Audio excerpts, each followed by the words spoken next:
சம்பளம் போட்டாங்கண்ணா. சரிச்சா இந்த இருந்தாலும் ஷார்ப்பா போட்டுறான் நம்ம முதலாளி. சம்பளம் உடனேதான் ஞாபகம் வருது சிவா.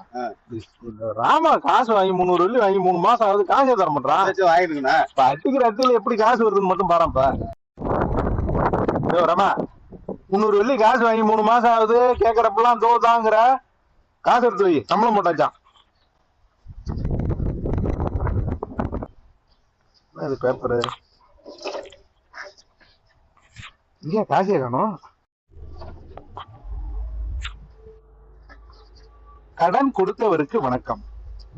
முதலில் மரியாதையாக என்னிடம் கடனை திருப்பி கேட்கவும். முகத்தை இறுக்கமாக வைத்துக் கொண்டு கேட்கக்கூடாது. நான் உங்களிடம் கடன் கேட்கும் பொழுது எப்படி முகத்தை வைத்துக் கொண்டு கேட்டேன். ஆகவே என்னால் பணத்தை தர முடியாது. உங்கள் பணம் வரும், நானாக தருவேன். எப்ப?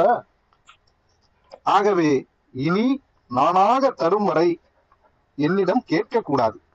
மீறி கேட்டாலோ ஒரு மண்டலம் சுடுகாட்டு ராஜ புகண்ட முட்டை மந்திரமா? உங்கள் காலடி மண்ணுடன் முட்டை வைத்து மந்திரம் செவித்து உச்சாடனம் செய்வேன். ரத்தம் கட்டி கைகால் விடும் என்பதை தெரிவித்துக் கொள்கிறேன்.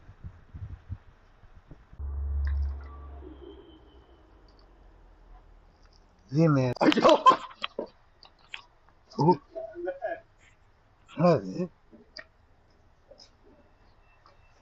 என்ன அது?